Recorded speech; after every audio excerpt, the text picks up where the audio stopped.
ত্রয়োদশ জাতীয় সংসদ নির্বাচনকে সামনে রেখে ঢাকা ১৯ আসন সাভার আশুলিয়ায় জমে উঠেছে প্রচারণা। শেষ মুহূর্তের প্রচারণায় ব্যস্ত প্রার্থীরা বিভিন্ন কৌশলে ভোটারদের মন জয়ের আপ্রাণ চেষ্টা চালাচ্ছেন তারা।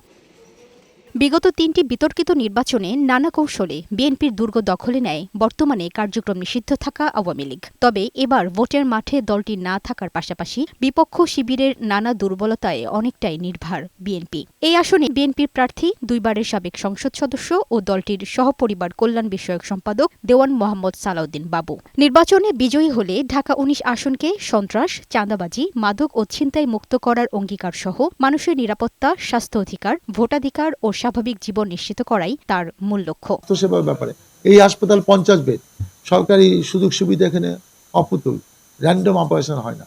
এটা 100, 150, 200 বেড হাসপাতাল করতে হবে এবং আমরা আশুলিয়াতে আরেকটা সরকারি হাসপাতাল করতে চাই। প্রতিদ্বন্দ্বী অপর 7 প্রার্থীর মধ্যে রয়েছে জাতীয় নাগরিক পার্টির প্রার্থী, দলটির যুগ্ম মুখ্য সমন্বয়ক দিলশানা পারুল। নতুন বাংলাদেশের প্রতিশ্রুতি নিয়ে শাপলা কলি প্রতীক নিয়ে ভোটারদের দ্বারে দ্বারে ঘুরছেন তিনি। আমাদের তুরাগ এবং বংশাই নদী, এই নদী দুটোকে দখলমুক্ত করে, দূষণমুক্ত করে সাভার এবং আশুলিয়াবাসীর নদী তাদেরকে ফেরত দেওয়া হবে। সন্ত্রাস মুক্ত চাই, কোনো চাঁদাবাজি মুক্ত চাই। ফুটপাত দখল মুক্ত করবে, নির্বিঘ্নে সাভারে সাধারণ মানুষ চলাফেরা করবে, এরকম যোগ্য প্রার্থী নির্বাচিত হোক।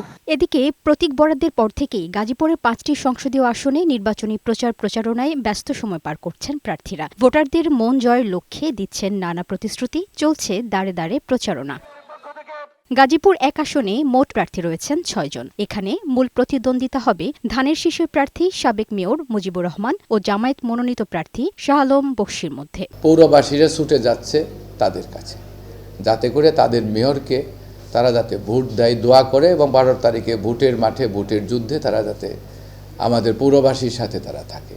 গাজীপুর 2 আসনে প্রতিদ্বন্দ্বিতা করছেন মোট 10 জন প্রার্থী। দলীয় ও স্বতন্ত্র প্রার্থীরা ভোটারদের দাঁড়ে দাঁড়ে গিয়ে নানা প্রতিশ্রুতি দিচ্ছেন। জয়ের ব্যাপারে সবাই আশাবাদী। এখানে মূল লড়াই হবে বিএনপি প্রার্থী এম মঞ্জুরুল করিম রনি এবং 11 দলীয় জোটের প্রার্থী অ্যাডভোকেট আলী নাসের খানের মধ্যে।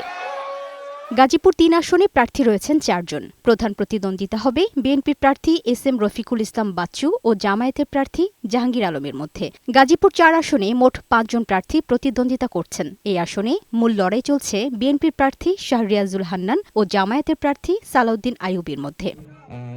গাজীপুর 5 আসনে প্রার্থীর সংখ্যা 6 জন। এখানে প্রধান প্রতিদ্বন্দ্বিতা হচ্ছে বিএনপির প্রার্থী এ.কে.এম. ফজলুল হক মিলন ও জামায়াতের প্রার্থী মোহাম্মদ খায়রুল হাসানের মধ্যে। লামিয়া আক্তার, বৈশাখী সংবাদ।